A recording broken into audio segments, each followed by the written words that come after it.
જીવનના મહાસંગ્રામમાં કોણ નથી ઈચ્છતું કે પોતે અજેય બને? સદીઓ પહેલાં એક આચાર્ય થયા જેમને દુનિયા કૌટિલ્યના નામે પણ ઓળખે છે. એમને શક્તિના એવા રહસ્યો ખોલ્યા જે આજે પણ કોઈપણ વ્યક્તિને કોઈપણ પરિસ્થિતિમાં અજેય બનાવી શકે છે. આ માત્ર કોઈ સિદ્ધાંતો નથી, આ છે ચાણક્યની 5 અજેય નીતિઓ. તો ચાલો આ પ્રાચીન જ્ઞાનના ખજાનાને સાથે મળીને સમજીએ. આ એક જ વાક્ય, જરા વિચારો, આમાં ચાણક્યની આખી રણનીતિનો સાર આવી જાય છે. ગુપ્તતા અને અણધાર્યા પગલાં ભરવાની ક્ષમતા. આ જ વિજયનો સાચો પાયો છે. આ એક જ વિચાર એમની 5 નીતિઓમાં વણાયેલો છે. આ શબ્દોની ગંભીરતાને સમજીને ચાલો આપણે એમની દુનિયામાં પ્રવેશ કરીએ. ચાણક્ય માત્ર એક સલાહકાર નહોતા. ના, એ તો એક સામ્રાજ્યના શિલ્પકાર હતા. એમણે પોતાની બુદ્ધિના બળ પર એક સામાન્ય બાળક ચંદ્રગુપ્તને હિન્દુસ્તાનનો સમ્રાટ બનાવી દીધો. એમની નીતિઓ રાજમહેલના ષડયંત્રોથી લઈને સામાન્ય માણસના ઘર સુધી દરેક જગ્યાએ કામ આવે છે. અને એટલે જ 2400 વર્ષ પછી પણ એમનું જ્ઞાન આજે પણ એટલું જ જીવંત અને શક્તિશાળી છે. તો પછી અજેય બનવાની આ સફર શરૂ ક્યાંથી કરવી? શું દુશ્મન બહાર છે કે પછી આપણી અંદર? ચાણક્ય કહે છે, શરૂઆત શત્રુને સમજવાથી થાય છે. કારણ કે યુદ્ધ મેદાનમાં તો પછી લડાય છે, એ પહેલાં મનમાં જીતાય છે. અને આ છે પ્રથમ નીતિ, શત્રુ અને ગુપ્તતા. આ નીતિના 3 મુખ્ય આધારસ્તંભ છે. પ્રથમ, શક્તિનું આકલન. પોતાના શત્રુને ક્યારેય ભૂલથી પણ ઓછો ન આંકવો. એની તાકાત શું છે અને એની નબળાઈ ક્યાં છુપાયેલી છે એ ઊંડાણપૂર્વક જાણો. બીજું, મૌન. પોતાની યોજનાઓ કોઈ બ્રહ્માસ્ત્ર જેવી છે, એને સમય પહેલાં ક્યારેય જાહેર ન કરવી જોઈએ. અને ત્રીજું, આ બહુ રસપ્રદ છે, સાપ જેવી સતર્કતા. ચાણક્ય શું કહે છે ખબર છે? કે સાપ ભલે ઝેરી ન હોય, પણ એણે ફૂફાડો મારવાનું ક્યારેય ન છોડવું જોઈએ. મતલબ કે શક્તિનું પ્રદર્શન ભયને દૂર રાખે છે. સારું, શત્રુ પર તો નિયંત્રણ મેળવી લીધું, પણ શક્તિનો બીજો સૌથી મોટો આધારસ્તંભ કયો? એ છે ધન. ચાણક્ય માત્ર એક રણનીતિકાર નહોતા, એ તો મહાન અર્થશાસ્ત્રી હતા.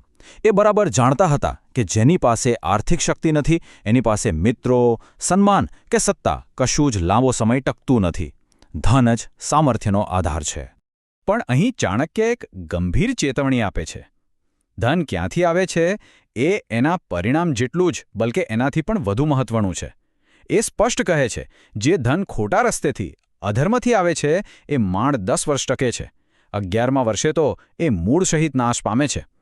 પણ જે ધન મહેનતથી, પુરુષાર્થથી કમાયું હોય એ જીવનભર સાથ આપે છે અને મુશ્કેલીના સમયે આપણી ઢાલ બનીને રક્ષણ કરે છે. અને અહીં એક બહુ જ ગૂઢ રહસ્ય છુપાયેલું છે. માત્ર પૈસા ભેગા કરવાથી કંઈ નથી થતું. જેમ એક જગ્યાએ ભરાઈ રહેલું પાણી સમય જતાં બગડી જાય છે, ગંધાવા માંડે છે, એ જ રીતે રોકાણ વિના પડેલું ધન પણ ધીમે ધીમે પોતાનું મૂલ્ય ગુમાવી દે છે. ચાણક્ય શીખવે છે, ધનને હંમેશા કામ પર લગાડી રાખો, જેથી એ સતત વધતું રહે. આપણે બહારના શત્રુને જોઈ લીધો, ધનની શક્તિને સમજી લીધી, પણ હવે વાત આવે છે સૌથી ખતરનાક ક્ષેત્રની, આપણું પોતાનું આંતરિક વર્તુળ, આપણા સૌથી નજીકના લોકો. ચાણક્ય કહે છે કે ખોટા વ્યક્તિ પર મૂકેલો વિશ્વાસ એ આત્મહત્યા કરવા બરાબર છે.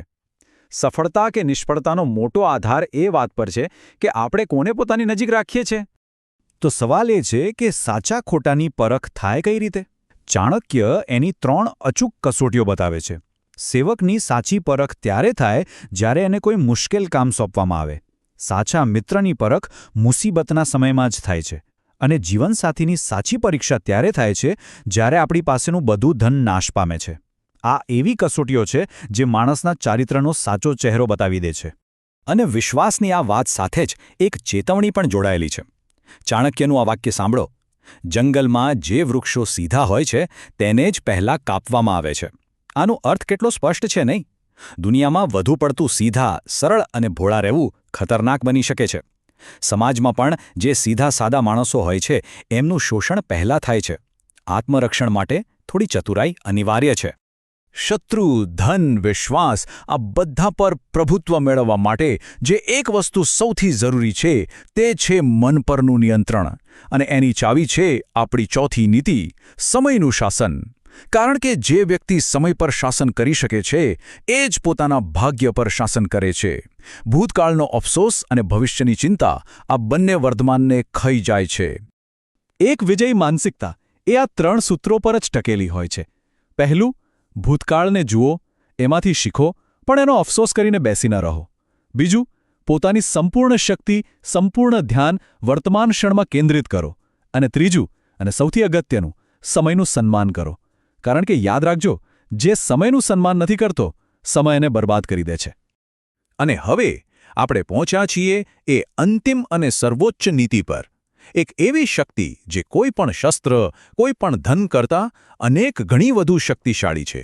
અને એ છે 5મી નીતિ, જ્ઞાન. ચાણક્ય માટે જ્ઞાન શું છે? એ માત્ર માહિતી નથી.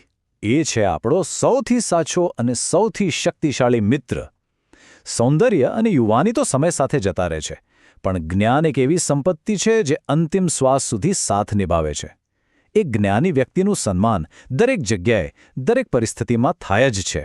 પણ આ જ્ઞાન મળશે ક્યાંથી? શું એ માત્ર મોટા ગ્રંથોમાં છે? ના. ચાણક્યનો દૃષ્ટિકોણ એકદમ વ્યવહારુ છે. એ કહે છે કે સારું જ્ઞાન જ્યાંથી મળે ત્યાંથી લઈ લો.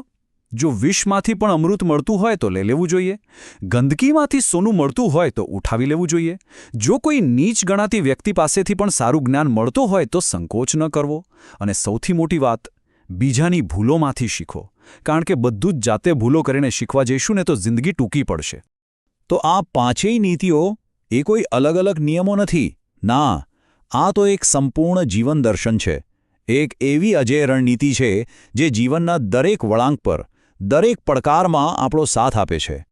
તો આ છે એ 5 સ્તંભ જેના પર અજેય બનવાનું મકાન ઊભું છે.